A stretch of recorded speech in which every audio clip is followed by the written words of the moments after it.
Welcome to the Viking Age podcast, the official podcast of the VikingAge.com. My name is Chris Schad. I write for the Viking Age Zone Coverage, Bring Me the News, and the Brookings Register. We do this every Monday with a late week episode right here on the Viking Age YouTube channel. We're also in podcast form on Apple and Spotify the very next day. But however you consume us, make sure you like, comment, share, and subscribe so you never miss a new episode and we can spread the word to the masses. On today's episode, we're going to talk about hot wiring Sam Darnold again, where the Vikings defense can carry them to a championship, and preview Sunday's game against the Tennessee Titans. But first, I'd like to introduce my guest for the day.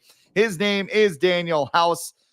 You've read his work at Gophers Guru. He's also the founder of Vikings Corner. What's going on, Daniel? Hey, man, it's good to see you. NFL college season ramping up here. I always say we start to learn about teams when we get to Thanksgiving. So I feel we're starting to get the available information we need to kind of assess NFL teams. It's like when a podcaster has his coffee and remembers to hit the live stream button. Not that I, may have run through this thing once with you without hitting it, but we're here now. We're here. Everybody can see us. Everybody can hear us, I hope. And it's great because everybody is panicking because J.J. McCarthy has undergone a procedure on his surgically repaired knee. If you recall, 10th overall pick in the NFL draft. He tore his meniscus during a preseason game, out for the season. Hadn't really heard too much about him until Wednesday when Kevin Seifert reported that McCarthy had a second surgery on his leg. The Star Tribune's Ben Gessling reported it was an injection to reduce the swelling in his knee and more of a procedure than a surgery. And then Kevin O'Connell told reporters, McCarthy's timetable from a torn meniscus remains the same. He's expected to return in 2025. But understandably, people are freaking out because Jordan Love can have his leg fly across the field and be good in 15 minutes. And anybody in a Vikings jersey has the most catastrophic injury known to man. So, Daniel, are you concerned about J.J. McCarthy's setback? Based on the details coming out, it sounds like it was more of a part of the recovery process where when a player ramps back up and there might be some swelling, they give him this biologic injection to aid the recovery process to help actually improve the timeline is kind of how I understand it. I'm not a doctor. I have no idea, but basically, I felt like when the report came out, there was a little bit more context provided regarding, hey, this is part of the recovery. This is something that has a tendency to be normal in the process based on what people are saying. I don't know. We'll never really know, but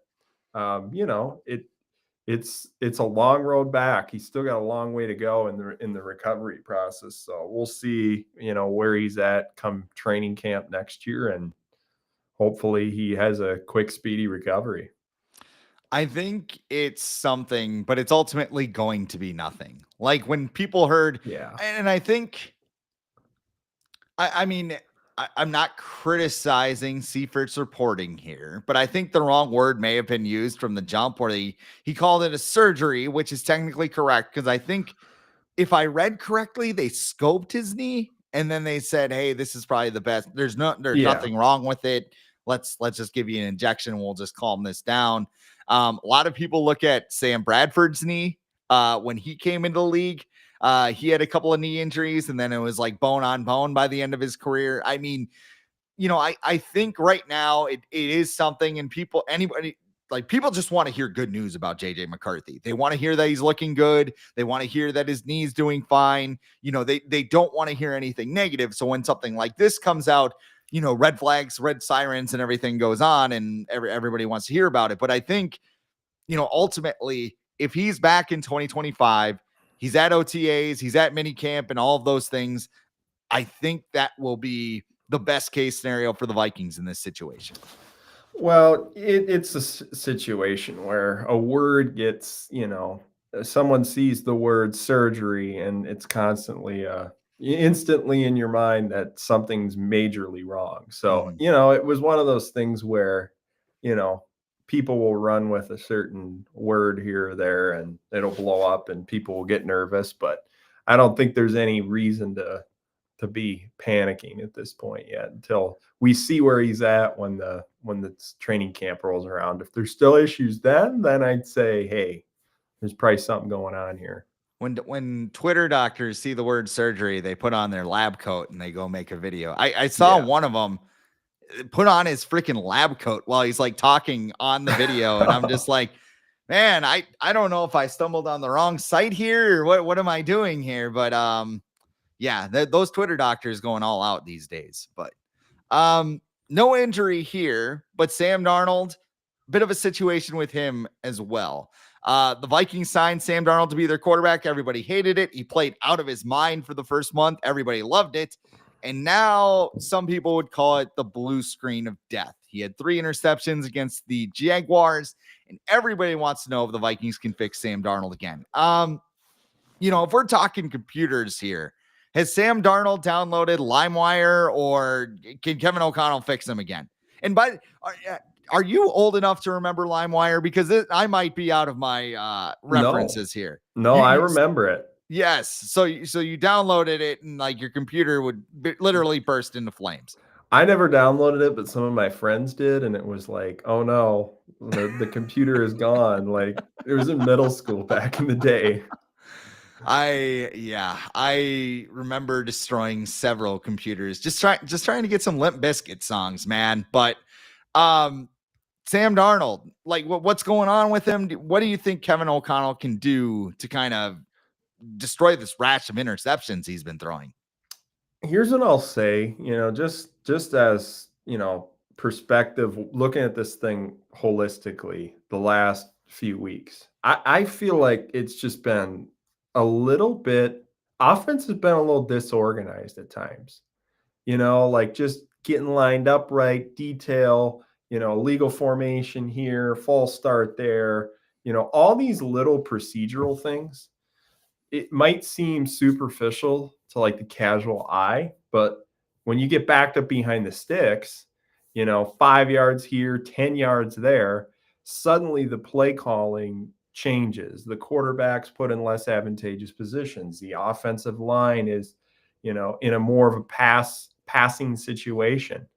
So I feel like it's just been communication sometimes, or just trying to maybe simplify. I think there was kind of alluded to recently that like, hey, we got to figure out ways to like streamline the communication, and like Wes Phillips coming down on the field. I feel like that's been a factor. I also think like you look at the last game, just making better decisions in the red zone, in compressed space, your decision making, your anticipation and accuracy, those are all the things that are magnified more in that area of the field. And that's why when I look at quarterbacks, I'm always pulling up red zone cuts. Like I want to see how this guy performs in those situations. And before, as games have gone on this season, I felt like it's just been maybe Darnold trying to force the issue a little bit. Just make the available play, throw the ball away. I just want to know like what the plan is though for running the football. That's the biggest factor that I think. People are talking all about Sam Darnold. To me, Sam Darnold is not the primary issue here. That they got to figure out ways to consistently control the line of scrimmage and run the football and be creative from a run game standpoint. And I kind of said that leading into the season that like, hey, that's what I want to see with the Vikings moving into the season is run game creativity, take the next step, be able to control the line of scrimmage. And that's going to help everything, because you look at like right now, I don't think they've run the ball super well, but like play action pass, Sam Darnold's splits on play action pass have been really good. And last week's scheme, you look at what Jacksonville did, all that split field coverage, like all of the zone that they played, being able to dedicate resources to Jefferson and, be able to really just take away the big play. They're like, okay, paper cut your way up and then finish the drive. And so I think now it's all about, can you run the ball? If you're able to get some of these lighter boxes with teams playing zone, can you win up front and run the ball with more consistency? That's what I'm looking for. It feels like nobody outside of Aaron Jones can run the ball. I mean, that's part of the reason here. Aaron Jones, a 52.8% success rate, which if you're not familiar with the lingo, that's 40% of yards on first down, 60% on second down, and 100% of yards on third or fourth down when a back has a running attempt. 52.8%, not as high when it was in the 60s with Green Bay last year. But you look at some of the other running backs. Cam Akers is 37.3%. He's 50.6% with the Vikings, but also not great. Ty Chandler, 37.5%. I mean, looking ahead, and I know this is like more of a current thing, and we'll get back to the current scope in just a second here.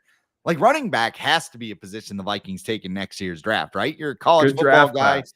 Yeah, there's a ton of good. There's Gene T. I don't think he's going to be available at the Vikings first round pick, but I mean, there are some guys that can carry the load in the backfield, don't you think? Yeah, I think there's a lot of really good sleepers too. I mean, you think about some of the guys that are coming out. You got Amarian Hampton. You got another guy that I like as a sleeper is K'Ron Lynch Adams at Michigan State. I think he's going to be a sneaky player, maybe a later round prospect. You got Caleb Johnson, obviously, at Iowa, and Genty, as you mentioned. There's a lot of running back talent. And so the Vikings definitely are going to be in the market for taken aback to complement, and then they got to figure out the future with Aaron Jones as well, so the running back position is definitely an inflection point. Aaron Jones has brought a lot to this team. I just love his receiving ability, what he can bring in that area. I just wish that like the execution of the run game was better and more consistent, and also being able to have another back that can come in and vary the pace. Because I feel like I've always been this guy, and it sounds weird, that like when you run the same back over and over again, like there's a pace at which the back runs. And the defense starts to settle in that like, okay, here's the pace of the run, here's the pace.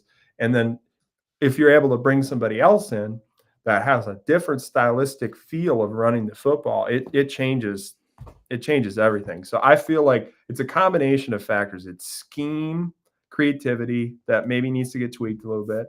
It's O-line execution at times, and then it's like just back talent in the back room.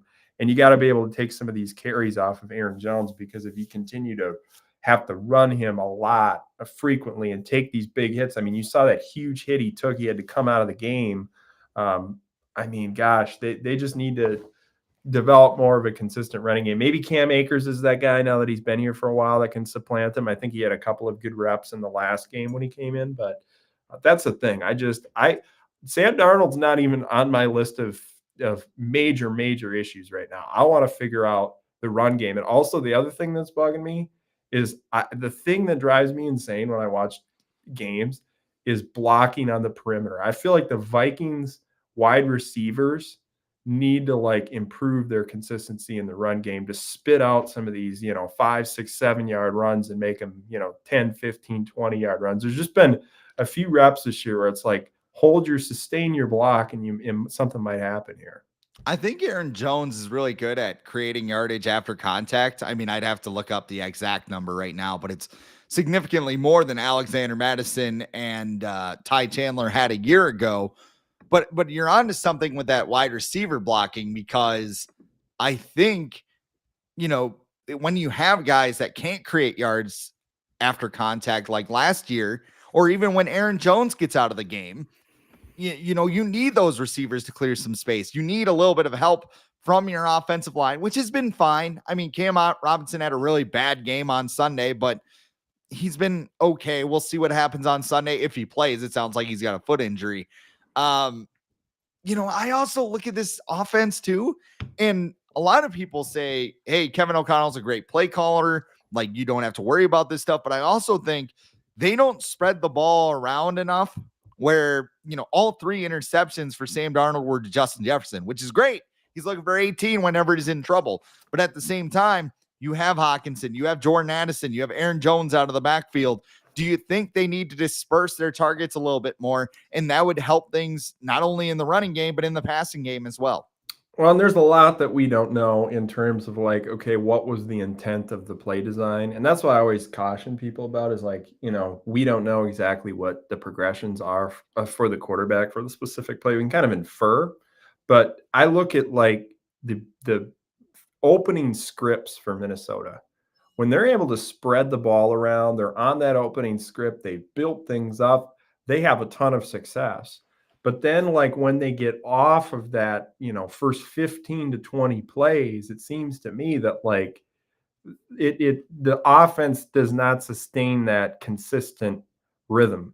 And when they've jumped on people, like early in the year, they're just like jumping on the opponent, putting up points right away, finishing drives, very, very efficient, able to pad that lead out. The Green Bay game is the perfect example of it. They kind of jumped on them, and then, Green Bay was able to kind of get back in the game. So to answer your question, I think spreading the ball around is really important. Now with Hawkinson back, I think that adds a lot schematically, that like teams that are trying to take away Jefferson, now you have that Hawkinson element being able to work over the middle of the field. Actually, Josh Oliver, I think, is one of the most improved players in the team. He has done really well in all areas, catching the ball. I think he's been really even more consistent there. I just think, I feel like this team really needs one more wideout, one of a physical dimension, bigger target with great body control and ball skills, someone that can really block on the perimeter. I just feel like they're one short. They got their whole wide receiver room outside of Jefferson is a little bit on the smaller side. Like look at Addison, look at Powell. I really feel like that's a dimension they're missing. And Naylor's a smaller wideout. Like they need that bigger dimension guy, in my opinion, in that wide receiver room. And that's interesting as well, because I mean, I don't think KJ Osborne was a bigger guy, but he did a lot of the dirty work in the blocking and all that stuff. And maybe Thielen, that's, Osborne, like look at those yes, guys. They were really good in the run game. And I think that helped in a lot of different areas with what they were trying to do. So that's what I'm saying. It's not even just in the run game, but like in the pass game, being able to have that physical dimension. And you just go look at their wide receiver room. I remember going to training camp and I'm like, man, I really think that they're going to need to pick up a bigger dimension wide out, during roster cuts or try to make a move. And I'm surprised they went into the season with kind of the makeup that they have. I mean, you look at Trent Sherfield, 6 foot. You got Naylor at 5'11". Addison's a smaller frame guy at 5'11". You got Powell at 5'8". I mean, your biggest wideout right now is Jefferson. and you want him going out and catching routes, not Yeah, and I mean blocking necessarily. that's why I say Hawkinson coming back was big, because that adds that dimension that you're looking for. I think maybe they were kind of planning for that, but I still think you need that wideout. I'm not saying you need that like 6'3", 6'4", big wideout. I'm saying like even like a 6'1" to 6'2", 6'3" wideout. That gives you that physical dimension, some versatility to his game. I just think that's something that's limited them both in the run block and the pass game a lot this season. Teddy needs a wide receiver, or a big wide receiver. That was the old narrative back in the day when I don't know. I like having. I've always looked at it like toolbox. You got to have a lot of different wide receivers in your toolbox based on what you need to do matchup wise, the teams that you're playing. You got to kind of build it in a way that allows you to change week to week and pivot and spread the ball around based on how teams are playing you. You get in a game and this is what they're doing to Jefferson. Then hey, here's the counter. We've got this type of skill set, and you're able to have more schematic options. I think they're a little bit limited there. I think they're a little bit limited with the back personnel behind Jones. I just think, there's some things that they're going to have to figure out from an adaptation standpoint. So while the offense has a little bit of questions going on, the defense looks as good as ever. Mac Jones certainly helps, but you look at Brian Flores' defense after the win against the Jacksonville Jaguars. They're third in the league in points allowed behind the LA Chargers and Pittsburgh Steelers. They're first in takeaways with 20, first in turnover percentage with 20%, seventh in net passing yards per attempt, and fourth in rushing yards per attempt. What in your mind has helped Brian Flores take this defense from, maybe the upper half of the middle, if that makes sense, to a bona fide top 10 defense this season? I look at last week specifically. I thought the return of Blake Cashman was major.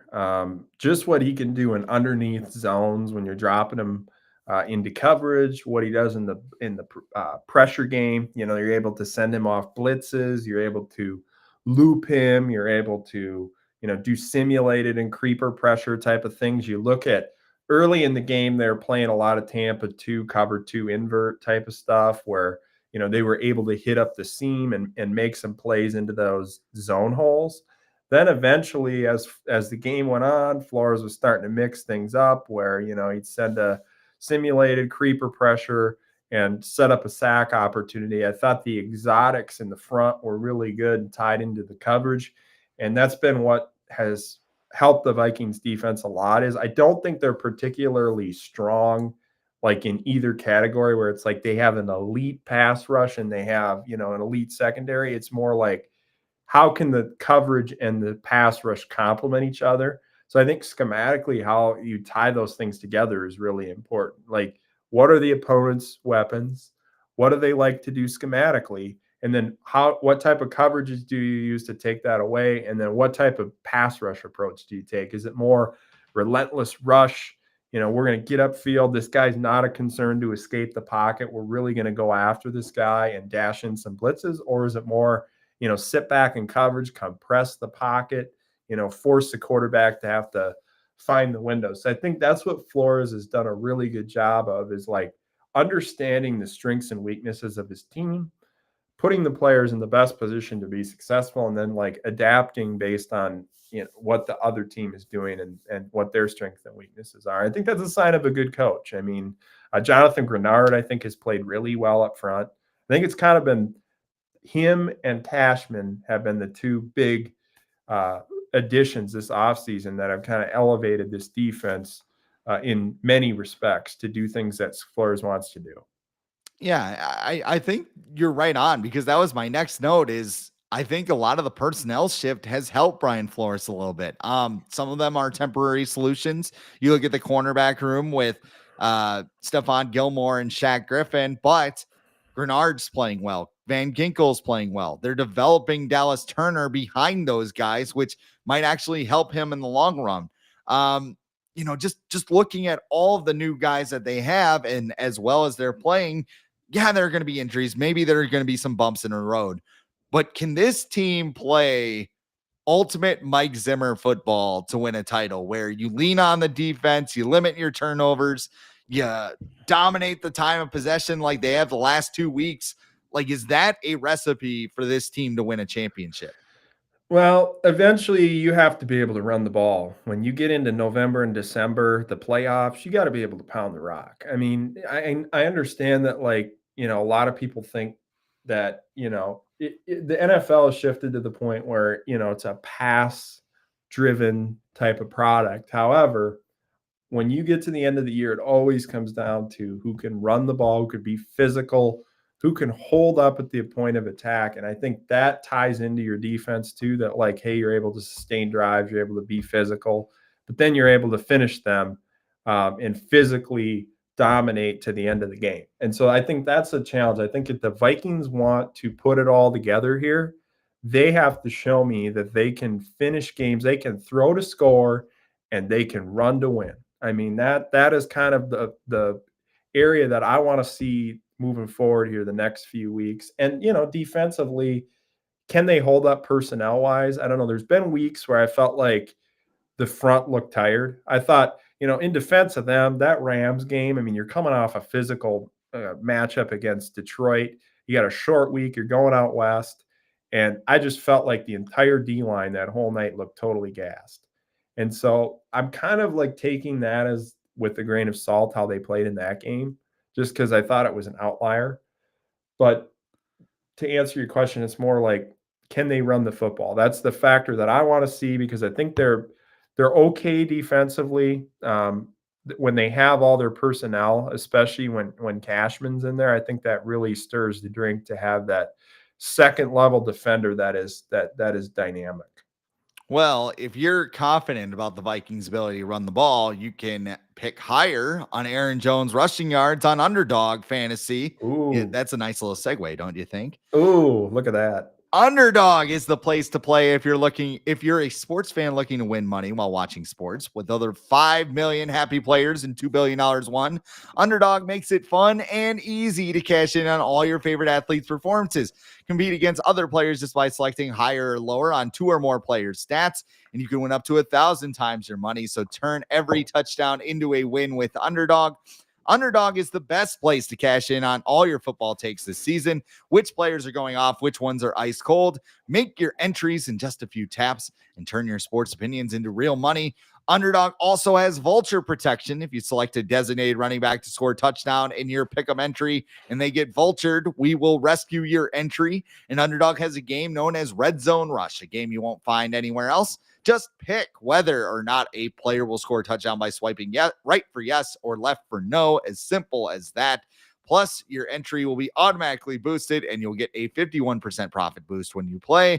I've been using the Underdog Fantasy app for years. The last couple of nights, I've partaken in some Timberwolves hires or lowers, made some entries on that. And I always forget about the lowers. Like, so if I think they're going to play bad, like I'll just put a couple lowers in my pick'em entries. But then like towards the end of the game, it kind of becomes like Chris Boyd time. Like just sitting there, just like, I don't know, Ant's got 2. I said lower than 3. This smooth underdog read is going out the window here, but you get my drift. You can pick higher on TJ Hawkinson receiving yards, higher on Justin Jefferson. Maybe you think the Vikings are going to explode. You can do an entry that way. Whatever the way you decide, win some cash too. Download the app today. Use the code The Age. It's all one word. You get up to $1,000 in bonus cash instantly. Again, download the app today. Use the code The Age to get up to $1,000 in bonus cash instantly. Select higher or lower on your favorite players and cash in on Underdog. You must be 18 plus, 19 plus in Alabama and Nebraska, 19 plus in Colorado for some games, 21 plus in Massachusetts and Arizona, and present in a state where Underdog Fantasy operates. Terms apply. Void in Colorado. If you are concerned with your play, call 1-800-GAMBLER or visit ncpgambling.org. In Arizona, call 1-800-NEXT-STEP, 1-800-639-8783, or text NEXT STEP to 53342. And in New York, call the 24/7 Hope line at 1-877-8-HOPE-NY or text HOPE-NY. That's 467-369. All right. Now that we got everything else out of the way, let's take a look at Sunday. The Vikings head to Nashville to play the Tennessee Titans. The game will be on CBS. Spiro Ditas and Adam Archuleta will be on the call. Aditi Kinkhabwala on the sidelines. Vikings are favored by 6 points. It's a noon kickoff at Nissan Stadium. Other than Will Levis potentially making another meme that we all go crazy over, what are you looking forward to in this game? Well, like I say, I want to see, Minnesota, can they win the line of scrimmage? The Titans are 12th in rush defense EPA per play, 7th in rush defense success rate. They're actually playing the run quite well. So I think Minnesota, can they find ways to run the ball? And I think that's the biggest thing that I want to see in this game. They're a solid defense overall. They're 8th in overall defensive success rate, 8th in NFL in pass rush win rate. Arden Key, Jeffrey Simmons, I kind of really stir that drink up in the front. I like Sebastian Joseph Day quite a bit too. They hired Denard Wilson away from the Ravens. So you see a lot of cover 0, cover 1, quarters coverage. They blitz a solid amount too, especially in second and third and long situations. I think you'll see the Vikings attack in the deep middle and flats a lot with Hawkinson in this game, Oliver as well. On the other side of the ball, I think the biggest issue for Tennessee has been pass protection. They're 30th in pass block win rate. I think the edges of that offensive line are something they can attack, some stunts occasionally to try to get some interior matchups. In the run game, Pollard's really good at making you miss, so tackling is going to be really important. I'm not super impressed with their pass game. I think this is a game where you man up and be pretty aggressive. From a pressure standpoint, Ridley and Tyler Boyd are the primary options. And then you got Chigakonkwo. Westbrook catches some balls too. But I think the big key in this game is going to be compressing the pocket, changing the picture versus Will Levis. He holds the ball for such a long time. I mean, he currently has the second worst pressure rate to sack rate in the NFL per PFF. So you need to find ways to affect him, get him to make a mistake. I think those are kind of the early recipes that I see for this game that will end up making a big difference. Running the ball, affecting Levis, and being aggressive with what they're doing defensively. I have the feeling this will turn into another Jacksonville game because when you look at the Titans on the surface, you go, probably not that big of a deal. The Vikings can go in, their defense will dominate. Their Will Levis sucks, that kind of thought. Um, you know, I think this could be very close. I think it could be a grind because, like you said, running the ball is going to be key for this team, especially with Sam Darnold at quarterback. And I think the defense will do its job. I just want to see the offense do something. Tennessee's defense has allowed plenty of points, but again, so did Jacksonville's. They were bad against the pass and decent against the run. If they can't run the ball, what are you thinking? Like another 17-7 game? Like that's what I'm leaning for my prediction. This is a game where turnover battle will be really important. Can the Vikings create some takeaways that potentially result in points? Or is there scenarios where they're able to set up, get some sudden changes, get some short fields, and be able to capitalize upon that? Can they finish the drives?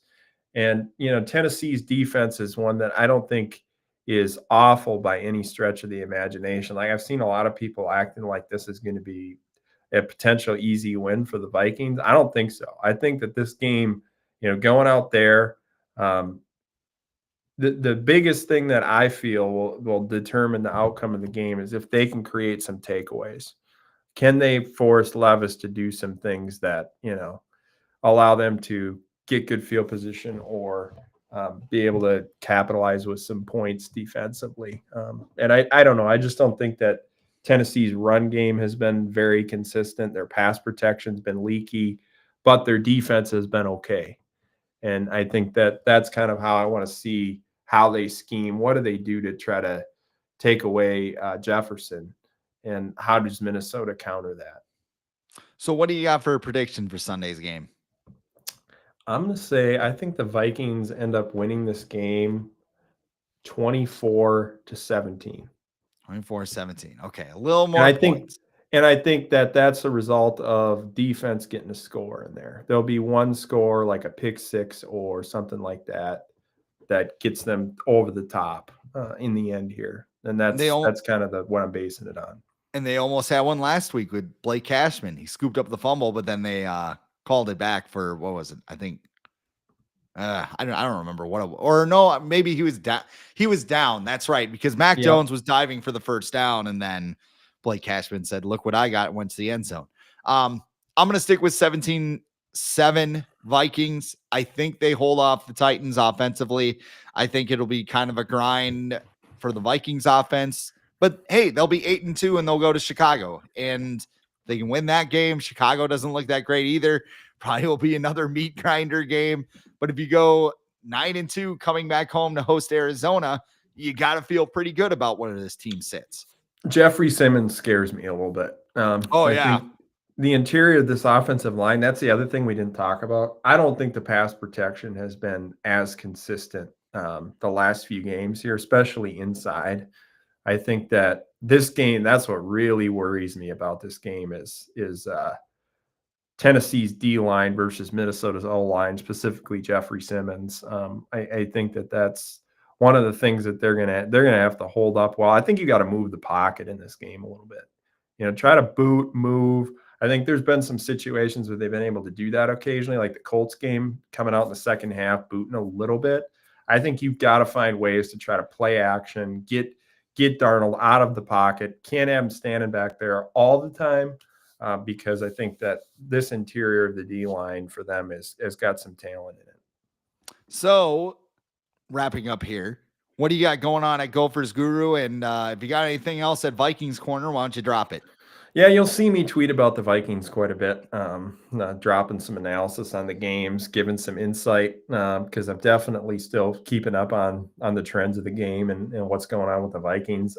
Gophers Guru got a ton of content breaking down all the games that they play, some advanced stat stuff that kind of helps you look at the game through a different lens while pairing up the football schematic side of it. And then features, just dropped a feature on Minnesota offensive coordinator Greg Harbaugh's background, coaching at the Division III level, working his way up all the way to the Big Ten. It was a fun piece to work on. So that type of content is stuff that you can get over there. And then check me out on Twitter at Daniel House MN. I'll definitely be dropping some Vikings nuggets from time to time.